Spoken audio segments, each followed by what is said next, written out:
우리 좌우 앞뒤 분들과 인사할게요. 아, 우리가 인생의 무덤 같은 절망 속에서 눈물을 흘리고 있는 그때에 주님은 그 무덤 속까지 우리를 대신해 들어가시면서 주님의 그 참된 사랑을 보여주셨습니다. 오늘 그 사랑을 기대하며 우리 좌우 앞뒤 분들의 성도님들과 따뜻한 그 사랑의 눈빛으로 인사 나누시겠습니다. 우리를 품어주시는 주님의 사랑으로 사랑하고 축복합니다. 우리를 품어주시는 주님의 사랑으로 사랑하고 축복합니다. 아멘. 우리를 품어주시는 주님의 사랑만 있으면 무덤 속인들 어떻겠습니까? 주님이 우리를 대신해서 들어가셔서 자신의 생명을 내어주시는 그 주님의 사랑을 우리가 날마다 누리며 살아간다면 우리는 주님과 동행하는 그 삶이, 주님과 함께하는 그곳이 가장 복된 삶이고 가장 의미 있는 삶인 줄 믿으시기 바랍니다. 남자가 여자와 사랑에 빠지는 시기가 있죠. 그 결혼 정년기에 들어서면 서로의 짝을 찾고 그 짝과 함께 결혼을 하고 평생을 함께 살기로 서약하고 결혼식을 올립니다. 뜨겁게 연애하던 시절에 그 자신들의 사랑을 방해하는 모든 자들을 원수로, 적으로 여기죠. 우리 관계를 반대한다? 아무리 친한 친구라 할지라도 적으로 돌아서는 것은 한순간입니다. 부모라 할지라도 적으로 돌아서는 것은 순식간입니다. 그처럼 그 뜨거운 사랑을 갈라놓을 길이 없어요. 자신들의 연애를 방해하고 결혼을 방해한다면 괘씸한 적군으로 생각합니다. 그런데 그렇게 모든 것을 쏟아붓고 결혼하지만 시간이 지나가면 그 뜨겁던 사랑도 식고 그 사랑도 꺼집니다. 뜨겁게 사랑할 때에 흘리는 눈물은 애틋한 사랑의 눈물이고 상대를 위한 눈물이지만 사랑이 식을 때 그때 흘리는 눈물은 분노의 마음과 자신을 위한 눈물로 변하게 됩니다. 상대를 위해 우는 것이 아니라 자기의 그 분함 때문에 우는 눈물로 바뀌게 됩니다. 모든 인간들이 흘리는 눈물은 이렇게 시간과 세월에 따라서 그 의미도 달라지고 그 대상도 달라지는 법입니다. 모든 사람들이 흘리는 눈물은 사랑과 거짓의 눈물도 있고 성취와 포기의 눈물도 있고 감격과 아픔의 눈물도 있는가 하면 배신과 미움의 눈물도 있습니다. 인간은 매우 다양한 눈물을 상황에 따라서 흘릴 수 있습니다. 그렇기 때문에 인간이 흘리는 눈물은 겉과 속이 다를 수 있습니다. 얼마든지 다를 수 있습니다. 그래서 인생을 살다 보면 눈물을 흘리는 자라고 무작정 믿어주고 무작정 진실이라고 생각하면 인생의 큰 낭패를 보게 됩니다. 인생을 살 때에 상대방이 흘리는 그 눈물의 의도, 그 목적을 모르는 것은 사기당하고 배신당하기에 딱 좋은 먹잇감이죠. 인생을 살다 보면 애절한 눈물도 핵폭탄처럼 누군가를 그냥 완전히 망가뜨리고 무너뜨릴 수도 있고 누군가의 가정을 파괴할 수도 있고 누군가를 완전히 짓밟아 버리는 위험한 살상무기라고 말할 수 있는 것이 우리 인생의 여러 눈물들이라고 할 수 있습니다. 오늘 본문에 살펴보시면 삼손은 수수께끼 내기를 블레셋 30명과 할 때에 시간에 기한을 두죠. 7일이라고 정했습니다. 7일 안에 이 수수께끼를 풀어라. 수수께끼는 반드시 7일 안에 풀어야 했습니다.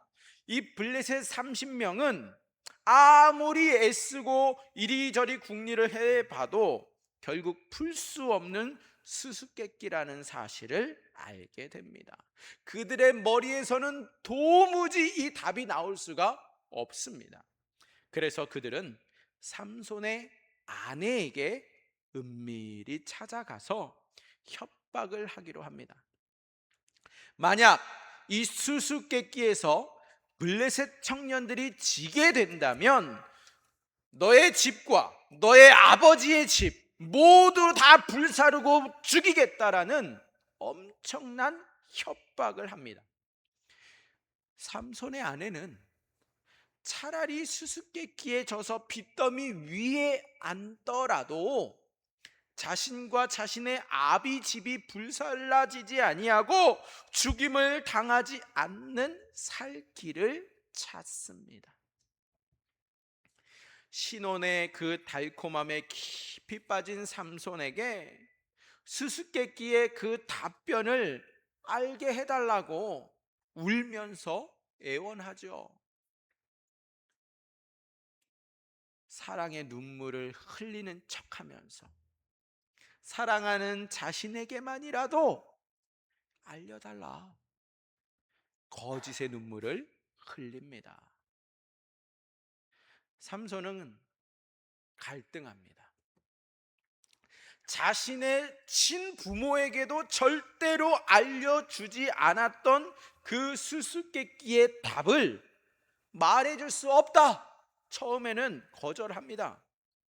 그런데 그렇게 거절하면 할수록 삼손의 아내는 거짓의 눈물을 흘리면서 알려달라고 간청을 넘어서 강요를 수시로 반복합니다. 삼손은 말하면 안 됩니다. 말하게 되면 위험합니다. 그러나 모든 것을 감수하고 그 수수께끼의 답변을 아내에게 말해줍니다. 그러자 그 아내는 그 수수께끼의 답변을 알게 된 순간 자신의 민족에게로 달려가서 그 답변을 가르쳐 주죠. 여러분, 삼손은 이 수수께끼의 답변을 알려주면 매우 위험하다라는 것을 알았습니다. 삼손은 자신의 아내에게 말하지 않으려고 처음부터 마음을 확정했어요. 그런데 왜 자신의 아내가 이 블레셋 여자인 것을 알면서도 알려주었을까요? 머리가 나빠서 그랬습니까? 아니면 삼손이 입이 가벼워서 참지 못하고 알려준 거예요? 아니, 성경은 왜 이렇게 부부 사이에서 벌어진 정말 사소해 보이는 일들을 이렇게도 자세히 상세하게 기록하고 있는 것일까요? 성경은 이 부분을 기록한 이유가 있을 텐데 과연 그 이유는 무엇이라고 생각되십니까? 하나님께서 천지를 창조하시고 우리 인간의 마음속에 사랑의 감정을 하나님의 그 성품에 따라서 그 하나님의 충만하신 사랑의 감정을 우리에게 정말 충만하게 많이 부어주셨어요. 그렇기 때문에 우리 인간은 사랑하기를 좋아하고 사랑받기를 좋아하는 존재로 창조되었습니다. 하나님은 이처럼 사랑이 많은 분이십니다. 하나님께서 인간을 창조하실 때에 그 사람의 감정을 엄청나게 부어주셨어요. 그래서 서로 사랑하는 존재가 바로 인간입니다. 첫 인간의 사랑에는 거짓이라고 하는 사랑의 눈물이 없어요. 첫 인간 아담의 사랑은 서로를 배신하고 또 배신을 당해서 슬퍼하는 눈물이 없었습니다. 하나님이 창조하신 처음 인간들은 죽음도 없지요, 질병도 없습니다. 슬픔의 눈물도 없도록 창조되었어요.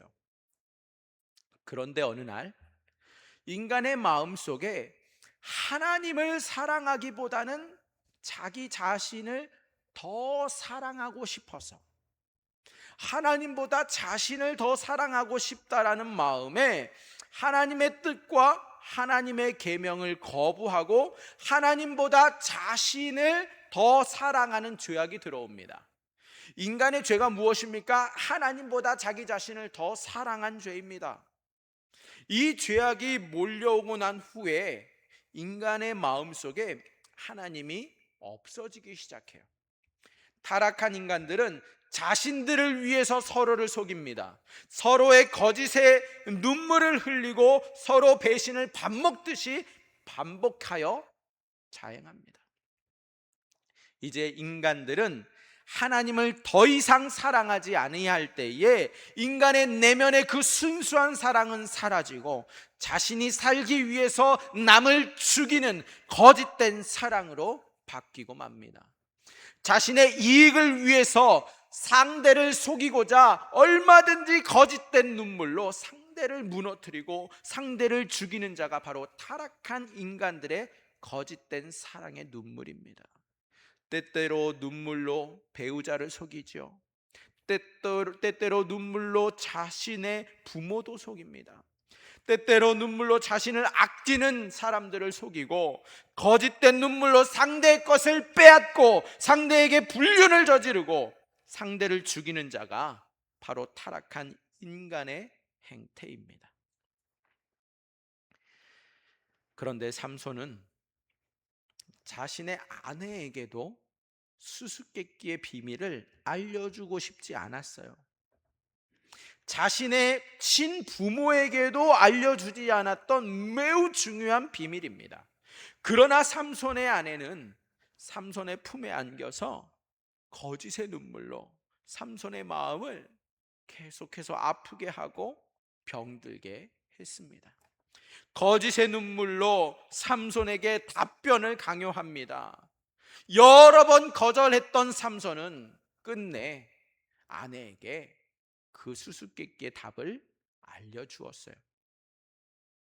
블레셋 여인에게, 이 아내에게 정답을 가르쳐주는 것이, 그것이 얼마나 위험한지 잘 알면서도 사랑하기 때문에 알려주었어요. 오늘 본문은 그러면 무엇을 우리에게 말하고자 하는 것일까요? 무슨 의미입니까? 왜 성경에서는 이러한 정말 사사로워 보이는 내용을 우리에게 기록하여 알려주고 있는 것일까요? 이 한 가정의 한 부부에 대한 이야기가 과연 왜 성경에 기록되었을까? 이 본문은요, 바로 예수님에 관한 부분입니다. 아니, 여기서 예수님이 왜 나와요?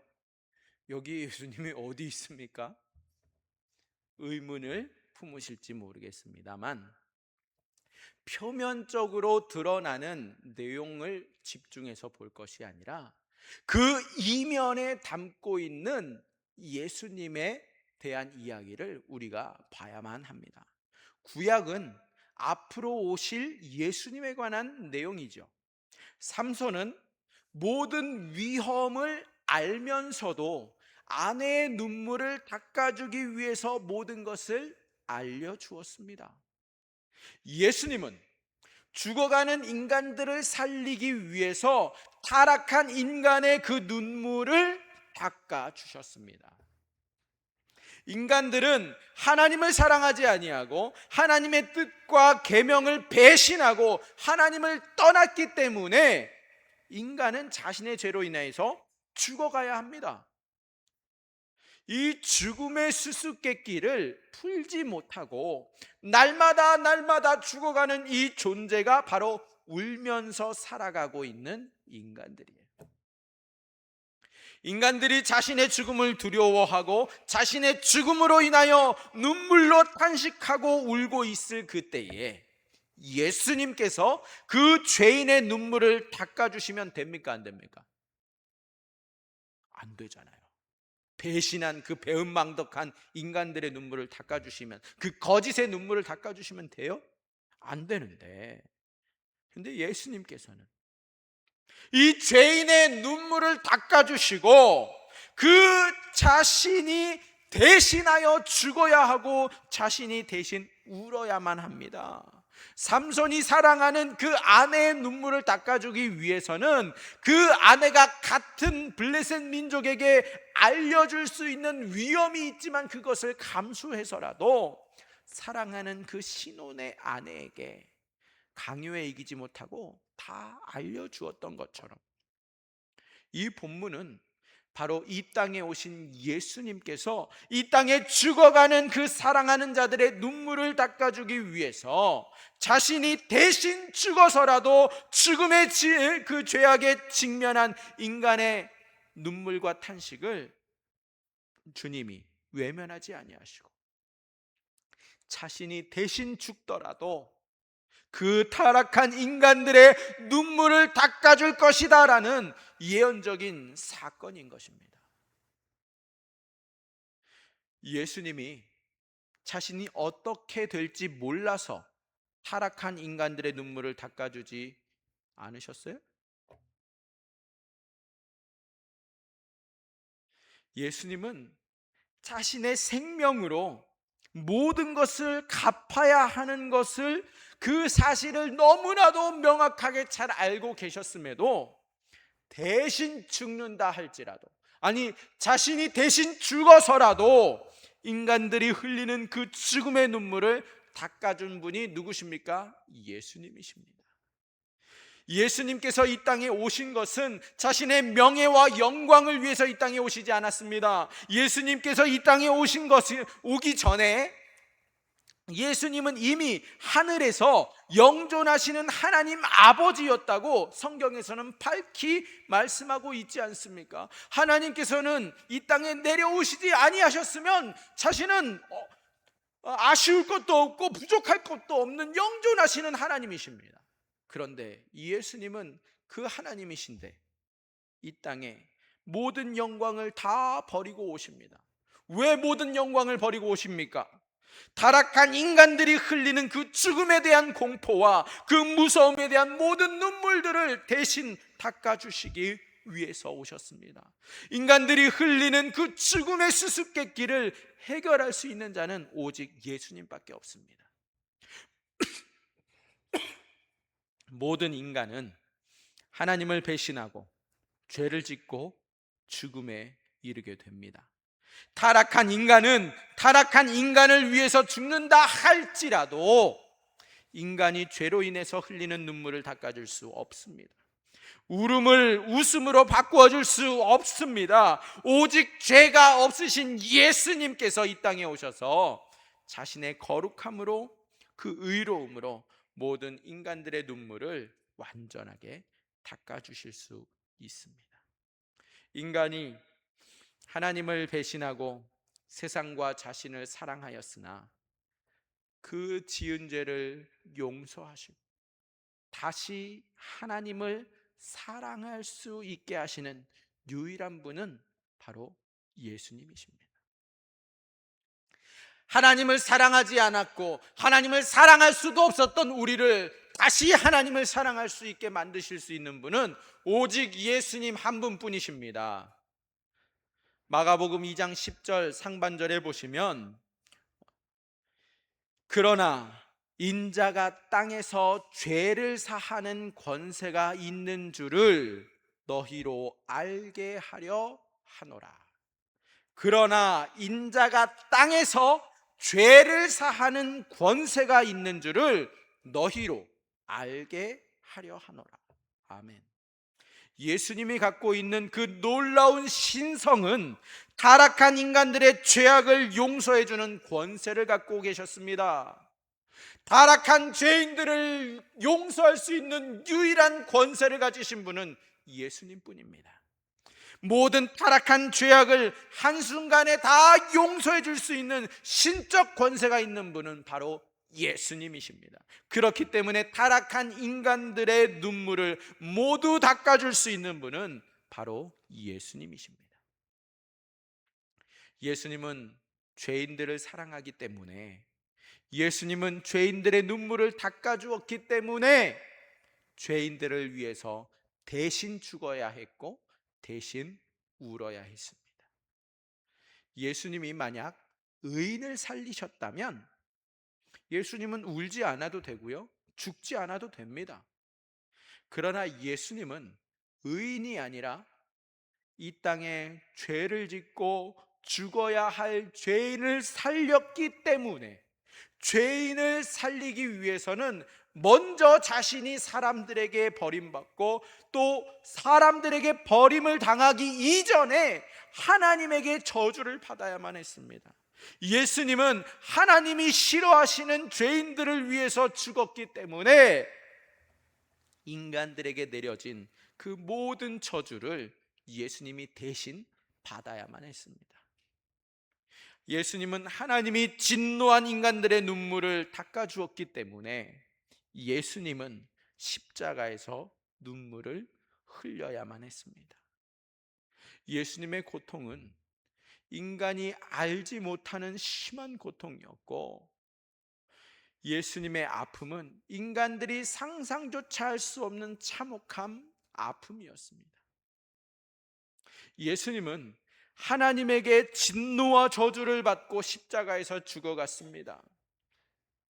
그래서 예수님은 십자가 위에서 자신을 버린 분이 바로 하나님이라고 탄식하며 부르짖지요. 마태복음 27장 46절 함께 읽어보실까요? 마태복음 27장 46절입니다. 시작. 제9시쯤에 예수께서 크게 소리질러 이르시되 엘리 엘리 라마 사박다니 하시니, 이는 곧 나의 하나님 나의 하나님 어찌하여 나를 버리셨나이까 하는 뜻이라. 나의 하나님 나의 하나님 어찌하여 나를 버리셨나이까. 예수님은 사람들이 자신을 버렸다고 말하지 않았습니다. 예수님은 하나님이 자신을 버렸다라고 분명하게 말하고 있습니다. 예수님은 십자가 위에서 타락한 인간들을 대신해서 하나님의 진노를 받았기 때문에 하나님께 버림을 당하고 하나님께 죽임을 당했습니다. 사랑하는 나사로가 죽었을 때에 예수님은 나사로에게 찾아갔죠. 마르다와 마리아가 자신의 오라버니의 죽음으로 인해서 심히 슬퍼하며 통곡하고 있습니다. 예수님께서 왔을 때에 마르다는 발밑에 찾아와서 울었어요. 마리아는 집에서 울었어요. 예수님께서 그가 우는 것과 또 함께 온 유대인들이 우는 것을 보시고, 요한복음 11장 33절입니다. 심령의 비통이 여기시고 불쌍히 여기사. 마르다와 마리아가 그의 오라버니 나사로의 죽음으로 인해 우는 것을 보신 예수님은 심령의 비통이 여기시고 불쌍히 여기셨어요. 인간들이 죽음 앞에서 비통하게 우는 것을 보시고 그냥 지나가시면 예수님은 십자가를 대신 지고 고통스럽게 죽지 않아도 돼요. 예수님이 십자가에 대신 올라가실 필요가 없어집니다. 우리의 그 고통을 외면하고 그냥 지나가시면 그만이에요. 그러나 예수님은 죽음 앞에서 슬피 울고 있는 사랑하는 마리아와 마르다의 눈물과 그 통곡을 보시고 또 함께 온 유대인들이 우는 것을 보시고 예수님도 함께 우셨습니다. 요한복음 11장 35절에 예수께서 눈물을 흘리시더라. 예수께서 눈물을 흘리시더라. 영어 성경으로는요, 성경 전체에서 가장 짧은 구절입니다. 그런데 이 짧은 구절 안에 예수님의 사랑이, 그 눈물을 품으시는 예수님의 사랑이 잔뜩 충만하게 담겨 있습니다. 예수님은 그들의 눈물을 보셨고 예수님도 눈물을 흘렸습니다.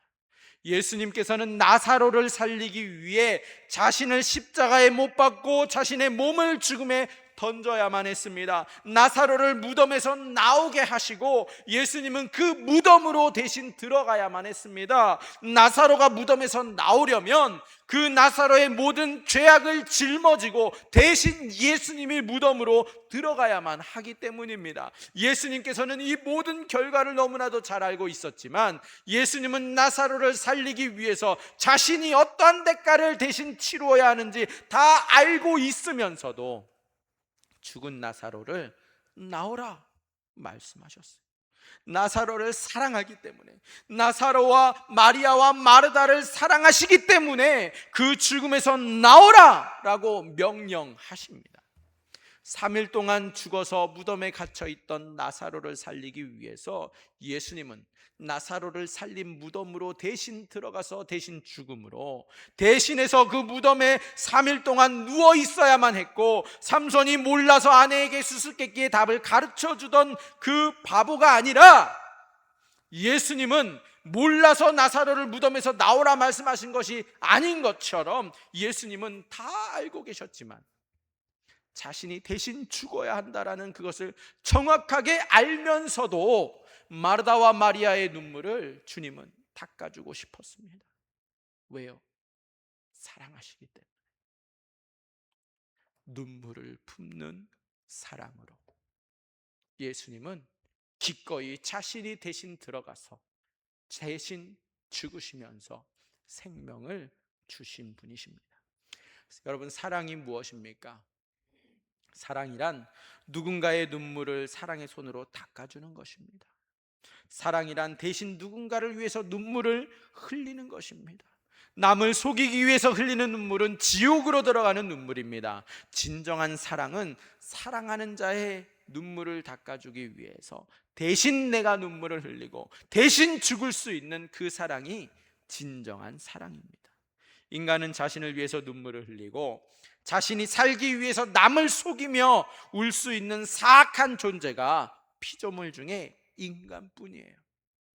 그러나 예수님의 사랑은 자신을 위해서 눈물을 흘리지 아니하시고 타락한 죄인들을 위해서 아무도 눈물을 흘리지 않을 때에 더럽고 추악한 죄인을 위해서 흘리는 눈물이 바로 예수님의 눈물입니다.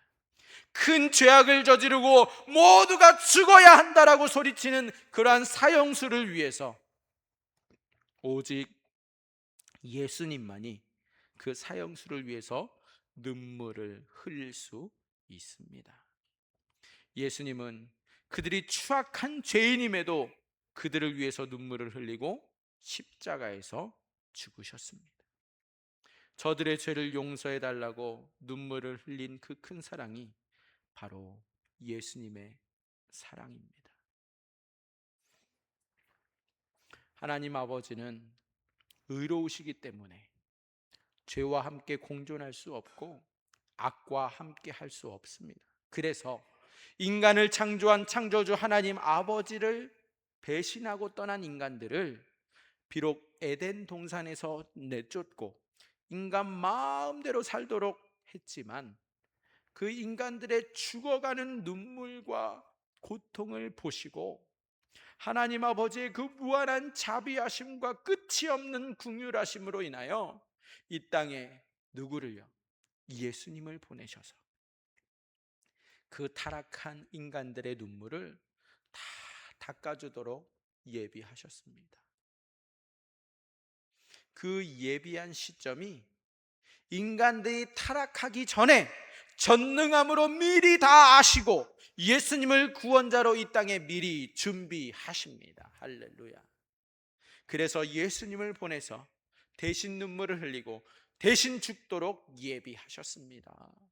만약 하나님 아버지의 끊임없는 자비로우심이 아니면 인간들은 죄악 가운데에서 돌이키지 못하고 끝내 죽음 앞에 우왕좌왕하다가 모두가 죽어서 지옥으로 영원히 들어가야만 하지만 하나님께서 보내신 그 은혜의 단비, 곧 예수님께서 오셔서 대신 눈물을 흘리고 대신 죽어 주셨습니다. 이것이 바로 무한한 하나님의 사랑입니다. 하나님의 사랑은 바다를 먹물 삼고 하늘을 두루마리 삼아도 다 기록할 수 없는 너무나도 큰 사랑 아닙니까? 삼손은 미련한 바보가 아니에요.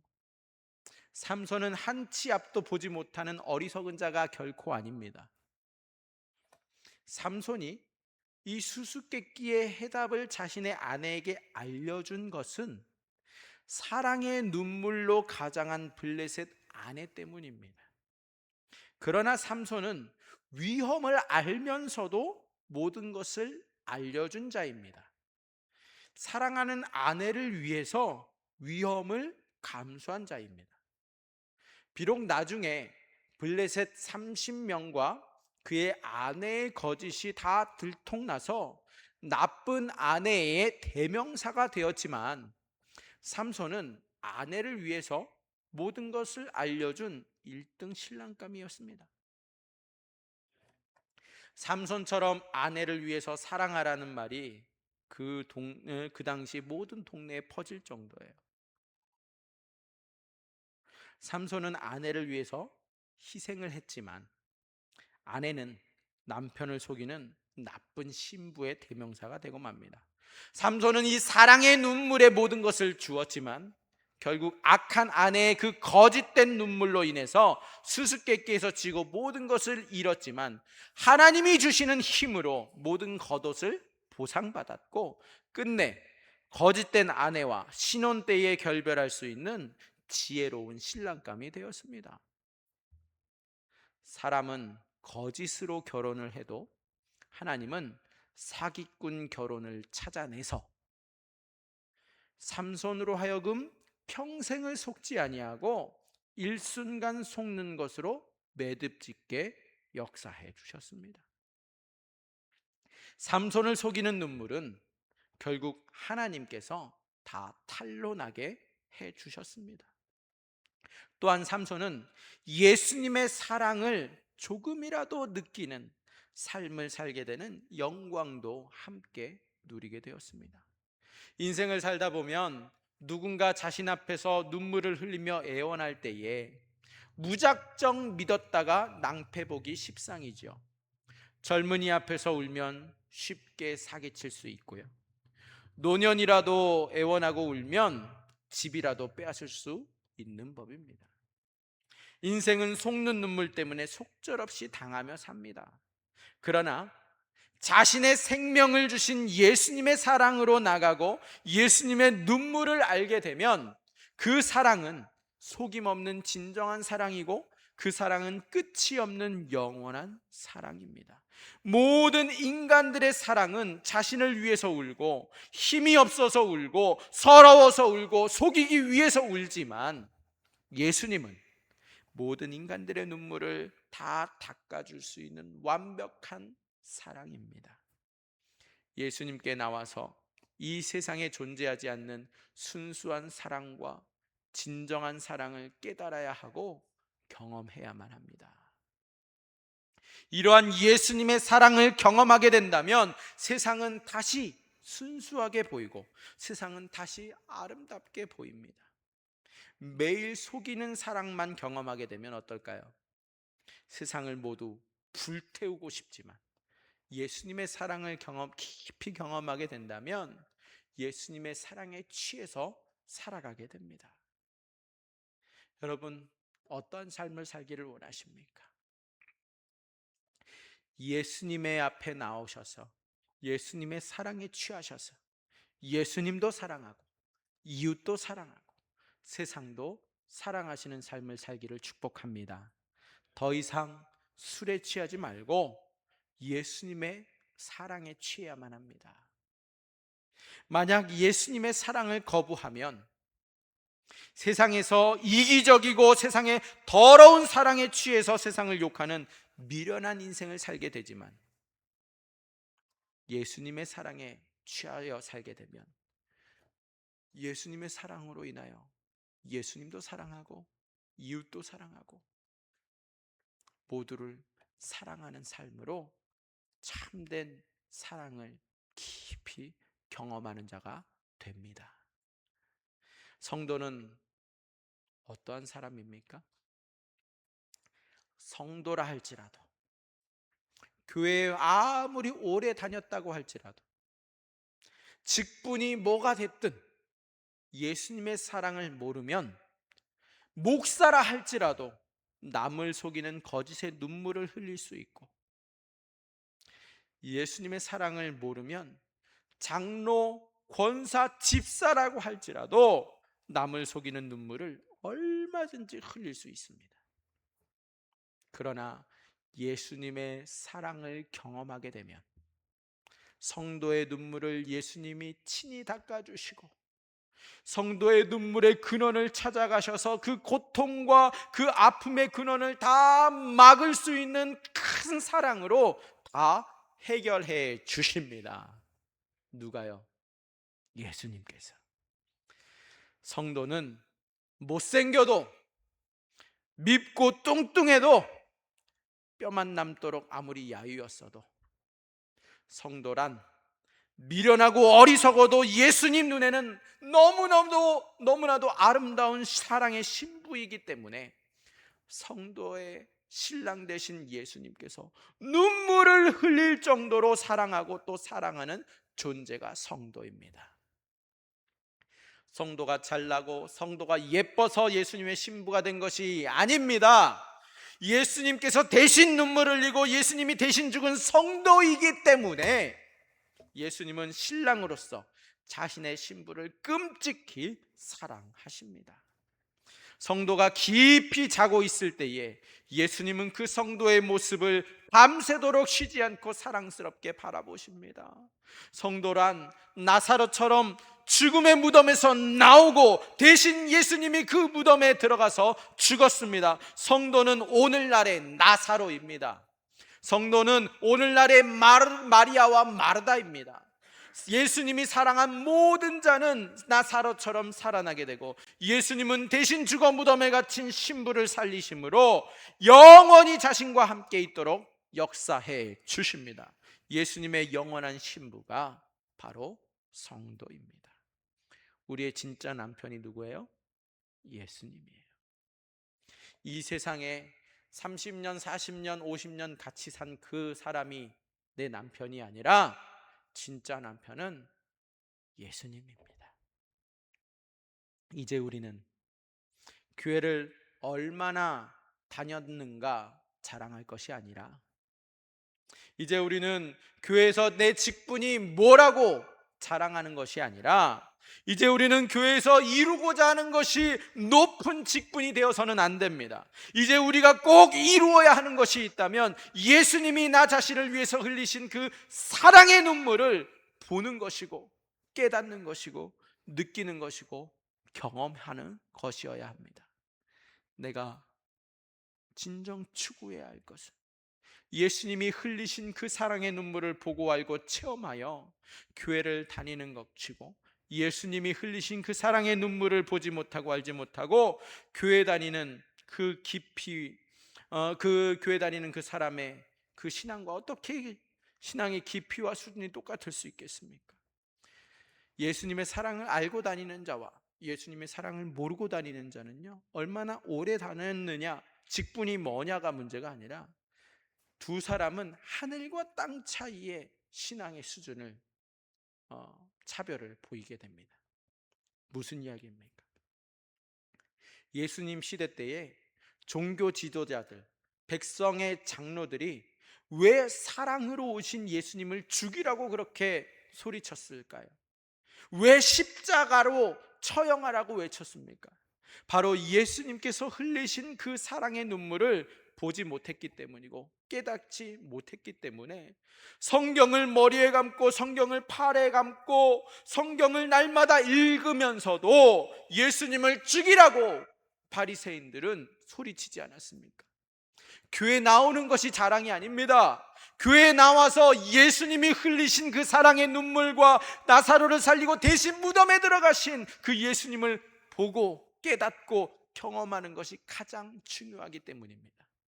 교회에 나오는 것도 중요하고 교회 다니는 것도 훌륭하지만 여기서 멈추면 결국 남을 비방하고 남을 속이는 거짓 사랑으로 남은 인생을 살아가게 됩니다. 교회에 나와서 예수님의 사랑을 배우고 예수님의 사랑을 이해하고 예수님의 사랑을 경험해야만 합니다. 결국 교회에 다니면서 예수님의 사랑을 모르면 날마다 집 달라고, 날마다 돈 달라고, 날마다 건강 달라고 기도하니까 쉽게 이단으로 넘어가고 자진해서 이단으로 넘어가는 너무나도 가슴 아픈 현상들이 벌어집니다. 이제 예수님의 사랑을 알기 원하는 자가 교회에서 가장 존귀한 자가 되고 교회에서 예수님의 신부로서 가장 축복을 받게 되는 줄 믿으시기 바랍니다. 예수님께서는 오늘도 예수님의 신부들에게 찾아오셔서 모든 아픔과 그 고통의 눈물을 닦아주시고 신랑 되신 예수님께서 우리와 항상 동행하며 항상 지켜주시고 항상 돌봐주신다 약속하십니다. 절대로 세상이 요동해도 신랑 되신 예수님께서는 위기가 오면 자신의 신부를 더욱 품어 주십니다.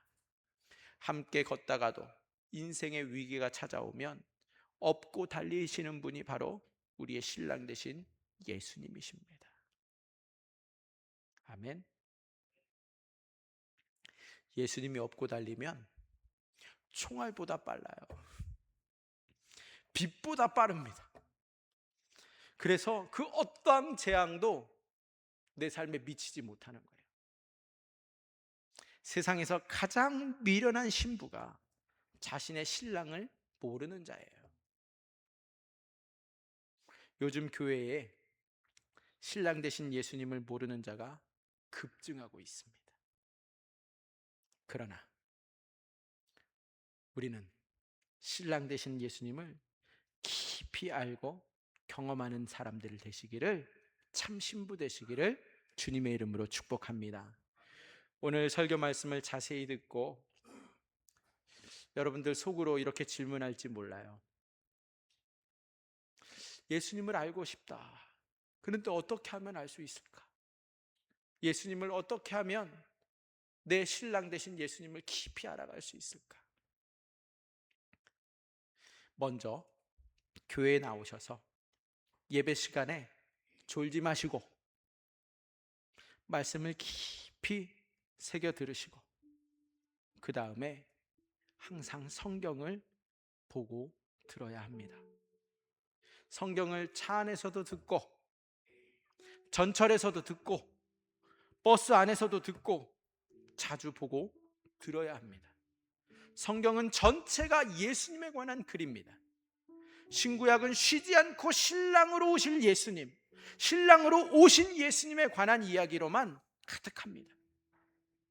그 신랑이 신부를 얼마나 사랑하고 그 예수 신랑이 인간 신부를 어떻게 사랑하시는지, 그 예수 신랑이 인간 신부를 위기에서 어떻게 구해주시는지 시간대로 사건별로 인물별로 자세하게 기록한 책이 바로 성경입니다.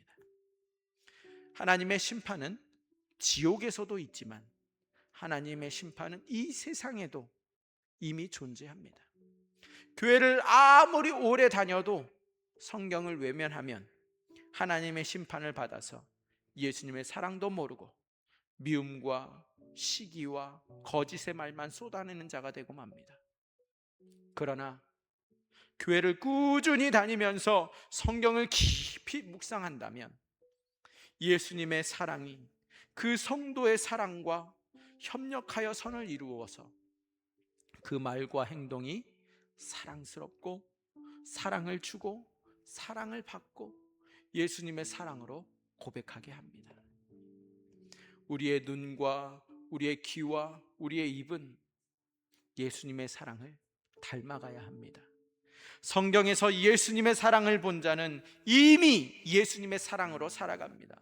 이러한 사람은 성령에게 민감하고 예수님께 민감하고 하나님께 민감한 인생을 살고, 사랑에 매여서 자식도 사랑하게 되고 남편도 사랑하고, 사랑에 매여서 부모도 사랑하고 이웃도 사랑합니다.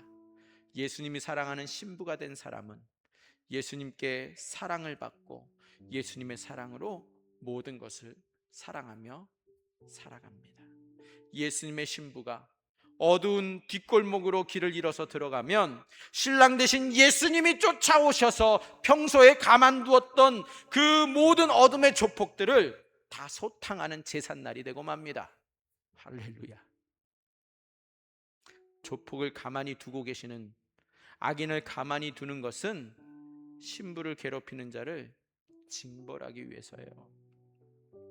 그러나 만약 조폭과 악인과 또 저 북쪽의 김정은이가 신부를 괴롭히는 그날이 오면 그날이 지옥 가는 날이 됩니다.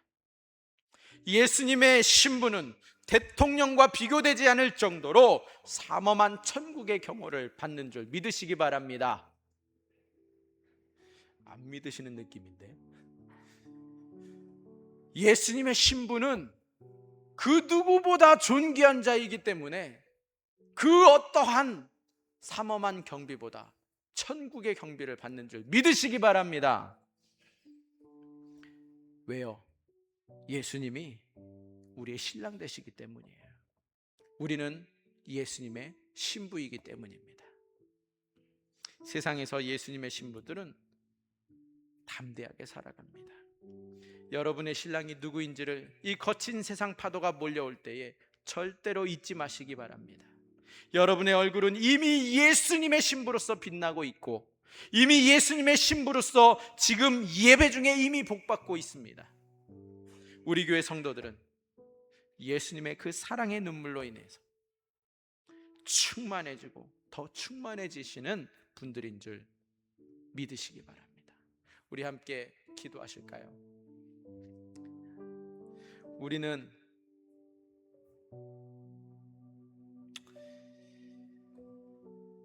예수님의 신부입니다.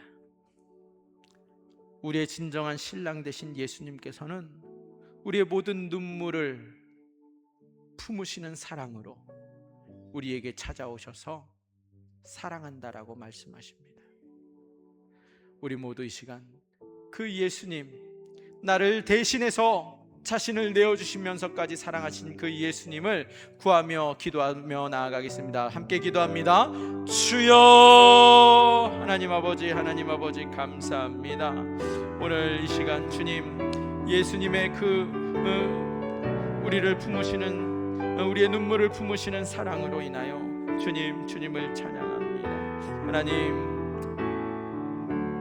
예수님의 사랑은 항상 우리의 눈물을 닦아주시고 나를 살려주기 위해서 예수님 자신이 대신 울어주시는 사랑임을 다시 한번 고백하며 감사를 드립니다. 주님께 나아가 주님의 사랑으로 인하여 아버지 주님, 예수님의 신부로서 당당하게 행복하게 늘 주님의 사랑을 찬양하며 경험하는 자로 살아가게 역사하여 주시옵소서. 그렇게 역사하실 주님을 찬양하며 감사하며 예수님의 이름으로 기도합니다. 하나님 감사합니다. 우리가 이 세상에 살아가면서 종종 우리의 신분을 잊어버리고 살 때가 있고, 또 예수님을 멀리하며 살아갈 때가 참 많이 있습니다. 그러다가 세상에서 만나게 되는 풍파와 고난과 역경 속에 울며 죽음으로 향하고 있는 우리를 예수님의 사랑은 그러한 우리를 찾아오셔서 항상 나의 눈물을 닦아주시고 나를 살려주기 위해서 예수님 자신이 대신 울어주시고 대신 죽어주셨습니다. 주님의 사랑을 감사하며 주님의 사랑을 날마다 찬양하는 삶으로 우리를 인도하여 주시옵소서. 예수님의 신부로 언제 어디서나 당당하게 기쁨으로 살아가는 우리 모두 되게 역사하여 주시옵소서. 그렇게 역사하실 예수님을 찬양하며 감사하며 예수님의 이름으로 기도합니다. 아멘.